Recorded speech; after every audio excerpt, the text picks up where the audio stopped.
Jadi memang kita sudah bisa membedakan antara obat dan juga vaksin. Jadi memang banyak masyarakat yang masih keliru terhadap kasus vaksin dan juga obat ini. Saya kembali ke Bapak Ismail Haji Ali selaku jubir penanganan COVID di Kota Makassar. Pak Ismail, dari Ya, beberapa pernyataan tadi dari Prof. Sukri, dari Pak Husni, harapan dari Pak Ismail sendiri selaku istilahnya jubir yang selalu memang mendengarkan keluh kesah dari masyarakat. Silakan ya, Pak Ismail. ya. Jadi saya mohon maaf ini saya pakai masker lagi karena ini ruangan saya kebetulan ada kerja-kerja dengan staf saya ya. Jadi walaupun memang terbatas juga sih ruangan saya ini. Jadi kalau aturannya itu di Jakarta selalu bilang 50%, kalau saya ini 25% saja harus diisi ruangan ini. Ya memang, jadi harapan kita ini dengan lahirnya ditetapkannya Perda, ditetapkan dan diberlakukannya Perwali nomor 51 dan Perwali 53 ini tentu harapan kita dengan diikuti dengan swab massal yang 2 hari terakhir ini, tentu diharapkan bagaimana bisa kita menekan ya angka pandemi COVID di Kota Makassar. Kenapa saya katakan demikian? Karena ini yang menjadi tujuan kita. Tadi saya sudah sampaikan sanksi yang ada di Perda 51 dan 53 ini, tapi itu sanksi yang paling orang bilang kalau sudah berulang, sudah tidak ada kepedulian, ya termasuk pengusaha yang hanya ya mengejar saja katakanlah untuk aktivitasnya, tapi dia tidak menjaga kesehatan, keselamatan masyarakat kita yang mungkin berkunjung atau hadir di tempat usahanya ini, katakanlah bikin pertemuan, tapi pengelola tempat ini tidak mematuhi, ya itu akan kena sanksi ya. Ada aktivitas perorangan yang tidak mematuhi juga ya.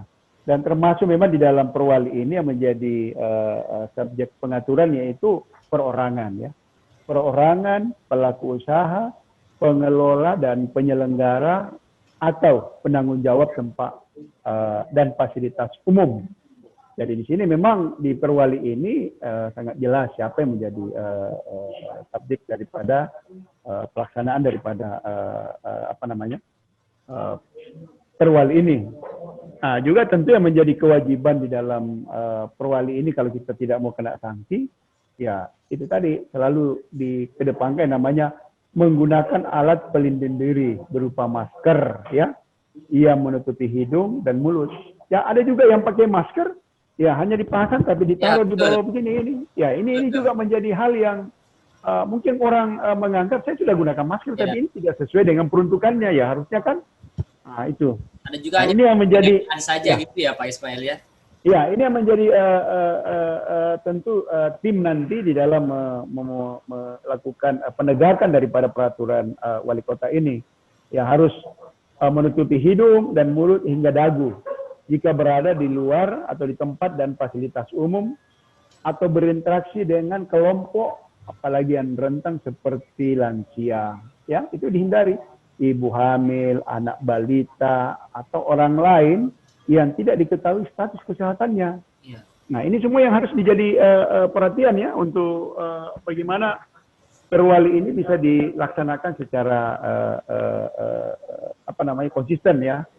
Yang kedua ya tentu kalau tempat usaha itu atau ini harus menyiapkan tempat cuci tangan secara teratur yang menggunakan sabun dengan air yang mengalir. Bagaimana membatasi interaksi atau physical distancing, dan tentu yang paling penting lagi kewajiban kita itu meningkatkan daya tahan tubuh dengan menerapkan yang namanya PHBS, pola hidup sehat ya. Ya, yang kedua yaitu subjek pengaturan ya. Di situ diatur di subjek pengaturan pelaku usaha. Nah, setiap tempat usaha itu setiap saat harus melakukan sosialisasi. Ya, sambil contoh ya, saya tadi menghadiri satu acara itu mulai dari masuk kita itu sudah ditampilkan itu informasi. Jangan lupa pakai masker, jangan lupa cuci tangan. Dan sepanjang acara sebelum dimulai itu selalu muncul informasi di tempat itu. Bapak Ibu yang menggunakan masker, apalagi belum cuci tangan, silahkan cuci tangan menggunakan sabun. acara berlangsung ya di dalam tadi di acara saya lihat protokol kesehatannya sangat ketat. Itu ada pegawai hotel tersebut itu berkeliling membawa, jangan lupa pakai masker walaupun Bapak sudah ada di dalam acara ruangan acara ini. Itu mengingatkan kita untuk tetap waspada. Nah, disiapkan lagi hand sanitizer di meja, jadi beberapa waktu kita semprot lagi. Ini semua upaya-upaya yang tentu menjadi contoh ya tempat-tempat usaha yang begini. Nah, yang tadi saya sudah sampaikan ya harus ada tempat cuci tangan, itu sudah standar ya kalau protokol kesehatan ya. Jarak mejanya itu yang dulunya biasa kalau kita duduk di meja bundar itu bisa sampai 8 orang. Tadi cuma diisi 4 orang. Berarti itu 50% ya, dan jaraknya kalau ada ini harus saya sampaikan ya karena ini hal yang harus dijadikan contoh. Itu kalau ada orang yang duduk berdekatan itu datang pakai Pak mungkin bisa jaraknya. Ini saya kira hal yang harus menjadi contoh dan perhatian buat semua.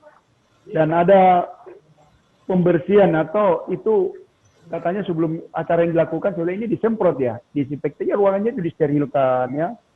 Dan tentu yang paling penting lagi selalu disiplin itu dikedepankan. Disiplin itu kalau ada tempat cuci tangan ya kita cuci tangan dulu.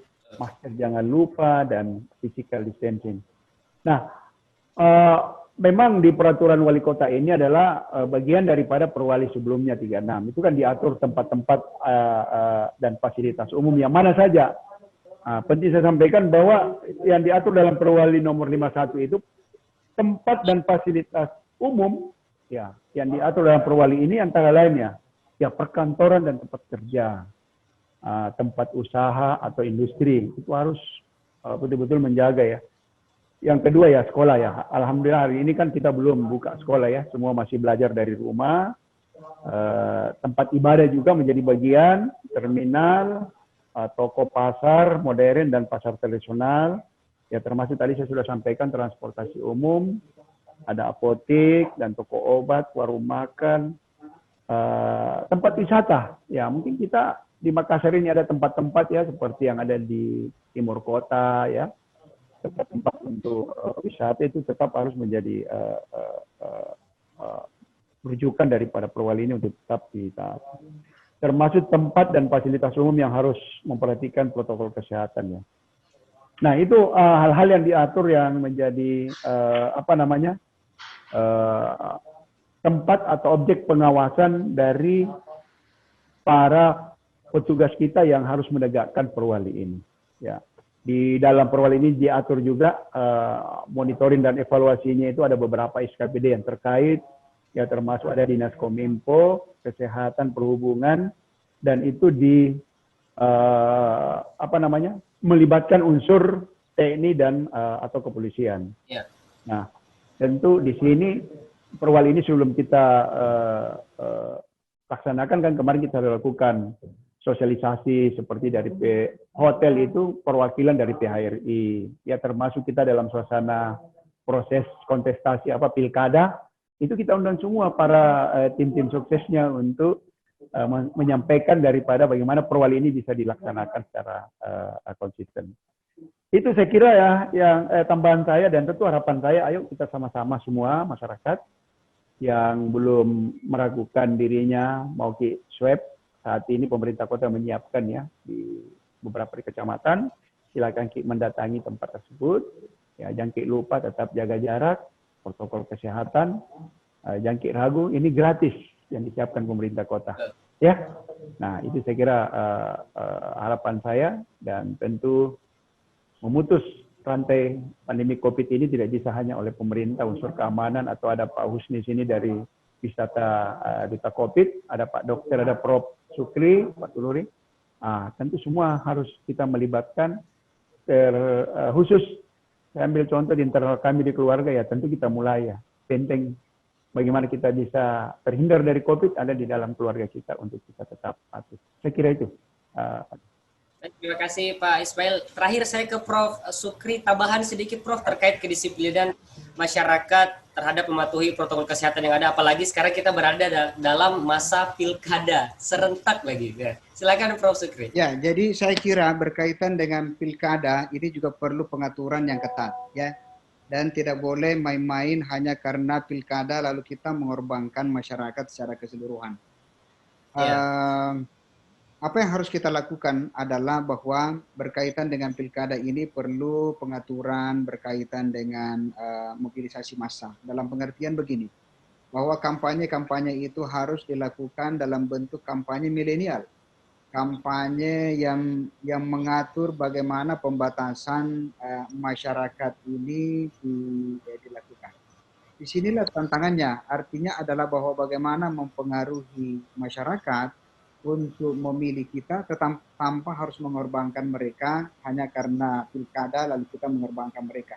Itu poin yang harus kita lakukan sehingga dengan demikian kita berharap bahwa pilkada sukses tetapi masyarakat juga tetap sehat, aman dan produktif.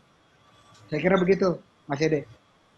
Baik, terima kasih Prof. Sukri Paluturi atas waktunya hari ini sudah menyempatkan hadir di talk show kita. Pak Ismail Haji Ali, terima kasih. Dan Pak Husni Tamrin, terima kasih atas data-datanya hari ini, luar biasa. Memang kita harus sama-sama patuh ini terhadap protokol kesehatan, jangan sampai kena denda seperti tadi yang diucapkan Pak Ismail, sampai 20 juta tuh hati-hati juga. Terima kasih Dr. Alif Adani juga sudah memberikan informasi yang sangat menarik. Di masyarakat Kota Makassar harus tahu bahwa memang protokol itu bukan hanya sekedar mematuhi, tapi memang kita harus saling menjaga, saling bisa mengingatkan antar satu sama lain, karena jangan berpikir ini adalah orang yang paling dekat dengan kita, tapi malah justru orang itulah yang akan membawakan virus terhadap kita. Jadi jangan sampai Anda berwisata, bukan berwisata ke tempat keliling wisata yang indah, tapi wisata COVID nanti aja. Kita harus dihindari. Baik, terima kasih. Saya Ade Febrian, pamit undur diri. Assalamualaikum warahmatullahi wabarakatuh. Waalaikumsalam warahmatullahi wabarakatuh.